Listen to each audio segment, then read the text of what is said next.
বাংলাদেশে আজকে অর্থাৎ গতকালকে রাত থেকে শুরু করে একটি নিউজ ঘিরে ব্যাপক তোলপাড় চলছে।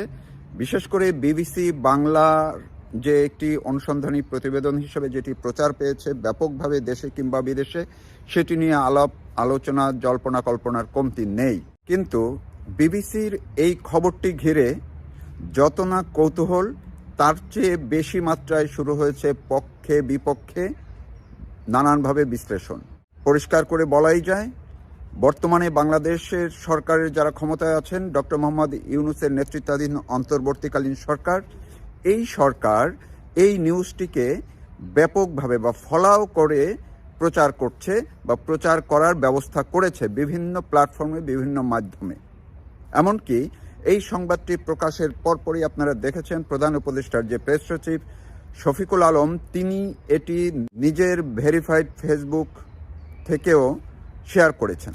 অনেকেই সেটি করেছে। অন্যভাবে বললে, যারা গত বছরের 5ই আগস্ট শেখ হাসিনা সরকারকে উৎখাতের পক্ষে কাজ করেছে, তারা সবাই জোটবদ্ধভাবে যেভাবে পারছে সামাজিক যোগাযোগ মাধ্যম একদম তোলপাড় করে দিয়েছে। যারা মুক্তিযুদ্ধের পক্ষের মানুষ, যারা সঠিকভাবে চিন্তা ভাবনা করেন, যারা বাংলাদেশকে রক্ষার জন্য বাংলাদেশে একটি গণতান্ত্রিক ব্যবস্থা কার্যকর দেখতে চান, তাদের কাছে এই প্রতিবেদনটি নিছকই একটি উদ্দেশ্য প্রণোদিত, একেবারেই একটি পক্ষপাত দুষ্ট একটি প্রতিবেদন। আপনারা একটু ভালো করে শুনুন। আমাকে গালাগাল করুন, অসুবিধা নেই। গালাগাল করতে করতে আপনারা মনোযোগ দিয়ে শুনুন যে এই প্রতিবেদনটি কারা করেছে বিবিসি। বিবিসির মতো একটি আন্তর্জাতিক খ্যাতিসম্পন্ন প্রতিষ্ঠানে বাংলাদেশের যে প্রতিনিধি, তিনি যখন এই প্রতিবেদনটি করেছেন, তার প্রতিটা আপনারা ভাষা প্রয়োগ শুনুন, তার শব্দ প্রয়োগ শুনুন। যদি একজন নিরপেক্ষ সাংবাদিক হয়ে থাকেন, তিনি কখনো এই ভাষাগুলো ব্যবহার করতে পারেন কিনা আপনারা শুনে দেখুন।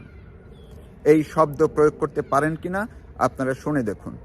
এবারে আসি তাদের তথ্যের জায়গায়। আপনারা ভালো করে একটু টেনে টুনে আপনারা দেখুন।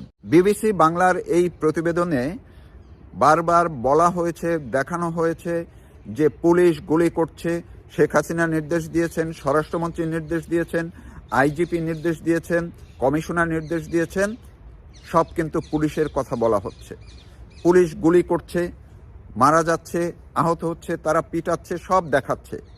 যাত্রাবাড়িতে কি হয়েছে দেখাচ্ছে, সেনাবাহিনীকে পর্যন্ত দেখানো হয়েছে। কিন্তু পুলিশকে যে নির্মমভাবে নৃশংসভাবে মেরে এই যাত্রাবাড়িতেই পিলারের সঙ্গে, ওভারব্রিজের সঙ্গে ঝুলিয়ে রেখেছে, সেই ছবিকে আপনারা এই নিউজের মধ্যে দেখেছেন?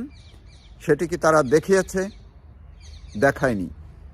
তারা পুলিশের কোনো পরিবারের, পুলিশের যেই কর্মকর্তারা, যেই সদস্যরা মারা গেছেন, তাদের কোনো পরিবারের সদস্যের কোনো ইন্টারভিউ দেখাননি।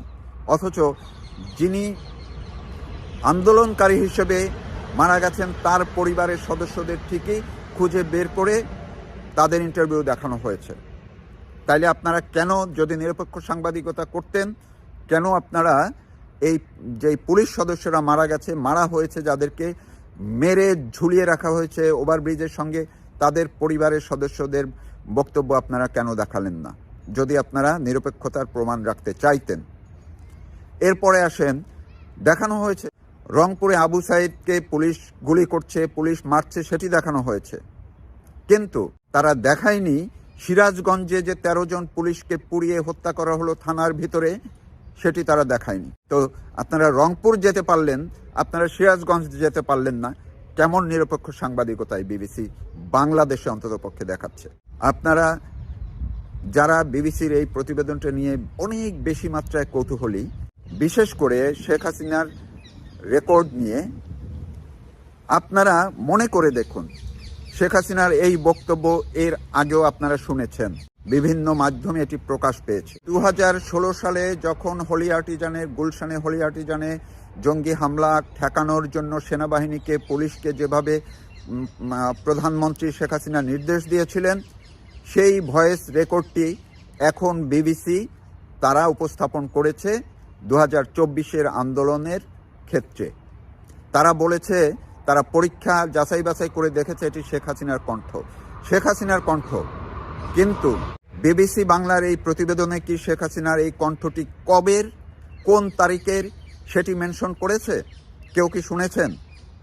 করা হয়নি। আপনাদেরকে আরেকটু পিছনে নিয়ে যাই। এই 5ই আগস্টের পরে একাধিকবার শেখ হাসিনার এই কণ্ঠটি ব্যবহার করা হয়েছিল। তখন ব্যবহার করা হয়েছিল, বলা হয়েছিল যে বিডিআর হত্যার সময় শেখ হাসিনা গুলি করে মারার জন্য নির্দেশ দিয়েছিলেন। আপনারা মনে করে দেখুন, সামাজিক যোগাযোগ মাধ্যম ঘেঁটে দেখুন। তো বিবিসির মতো একটি প্রতিষ্ঠান যদি বাংলাদেশে এইভাবে দিনের পর দিন তারা একটি সরকারকে উৎখাতের জন্য ভূমিকা রাখে, বিবিসি বাংলার বাংলাদেশের সাংবাদিকরা যদি পক্ষপাত দুষ্ট হয়ে পরিষ্কারভাবে এই ডক্টর মোহাম্মদ ইউনূসকে আগেও সমর্থন করেছেন, এখনও করেছেন, তারা পুরস্কার পেয়েছেন। এই বিবিসি বাংলার যিনি আগে সাংবাদিক ছিলেন আকবর হোসেন, তাকে পুরস্কার হিসেবে ব্রিটেনে পাঠানো হয়েছে প্রেস মিনিস্টার হিসাবে। আপনারা দেখেছেন এই শফিকুল আলম ফ্রান্স ভিত্তিক এপিতে ছিলেন। তিনি গোপনে বিগত সময়ে এই আওয়ামী লীগের বিরুদ্ধে কাজ করেছে এবং ডক্টর মোহাম্মদ ইউনূসের পক্ষে যে কাজ করেছে তার প্রমাণ হাতে নাতেই তিনি দিয়ে দিয়েছেন এই প্রেস সচিব হিসাবে নিয়োগ পাওয়ার মধ্য দিয়ে। আর একজনের কথা সবাই জানেন, যিনি গোলাম মর্তুজা 2000-এর সম্পাদক ছিলেন, তিনিও যে আওয়ামী লীগের বিরুদ্ধে জান পরাণ দিয়ে কাজ করেছেন, সেটির পুরস্কার হিসাবে তাকে যুক্তরাষ্ট্রে প্রেস মিনিস্টার করে পাঠানো হয়েছে। যদি আপনারা সৎ সাংবাদিকতা দেখতে চান, সৎ সাংবাদিকতা বুঝতে চান, তবে যেই সাংবাদিক যদি কোনো দলের বিপক্ষে অবস্থান নেয়, পক্ষে না নেয়, বিপক্ষে অবস্থান নেয়, তার মানে ধরে নিতে হবে তিনি পক্ষপাতিত্ব করেছেন, ওই দলকে বিরোধী শক্তি হিসেবে নিজের অন্তরে গেঁথে নিয়ে। অর্থাৎ সরকার বিরোধী কর্মকাণ্ডে যে তারা লিপ্ত ছিলেন, কারণ সরকারে ছিল আওয়ামী লীগ, এটি পরিষ্কার। তো একজন সাংবাদিক সাংবাদিকতা পেশায় থেকে, পদে থেকে তিনি যদি সরকারের পরিষ্কারভাবে বিরোধিতা করেন, তার মানে তিনি গুপ্তচর হিসেবে কাজ করেছিলেন এই ডক্টর মোহাম্মদ ইউনূসের। এটি তো আপনারা পরিষ্কার হবেন আশা করি। আপনারা এখন যেই সাংবাদিকরা মুক্তিযুদ্ধের পক্ষের কথা বলে তাদেরকে আপনারা আওয়ামী লীগের দালাল বলেন, ভারতের দালাল বলেন। তবে এই যে যারা এই বিবিসি কিংবা আন্তর্জাতিক বিভিন্ন মিডিয়ার বাংলাদেশের যারা সাংবাদিকতা করেন, আমি বারবার বলছি, আন্তর্জাতিক অন্য জায়গার অন্য কোন দেশে কারা কিভাবে সাংবাদিকতা করছেন সেই কথাটি বলছি না, বাংলাদেশের কথা বলছি। বিবিসি বাংলার সাংবাদিক যে অসৎ, সেটির প্রমাণ আজকে পেয়েছেন।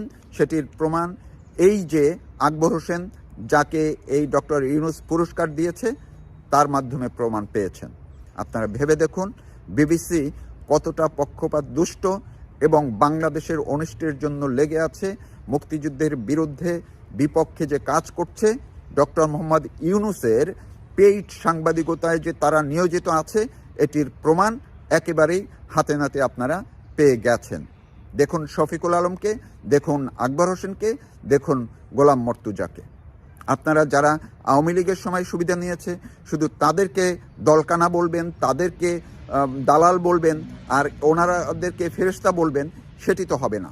যদি তাই হয়, যদি আপনারা যারা শুনছেন আমাকে, যদি তাই ভাবেন যে যারা ডক্টর ইউনূসের পক্ষে কাজ করবে এবং বিগত দিনে করেছে তারা ফেরেশতা, আর যারা মুক্তিযুদ্ধের জন্য কথা বলবে তারা আওয়ামী লীগের দালাল হয়ে যাবে, আমি শেষ করছি এই কথাটুকু বলে।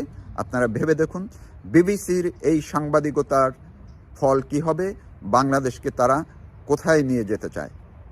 শেখ হাসিনার 2016 সালের হোলি আর্টিজানের সময় তার যে নির্দেশ, সেই কণ্ঠকে তারা এখন নিয়ে এসে বিবিসি এই নিউজটি করে তোলপাড়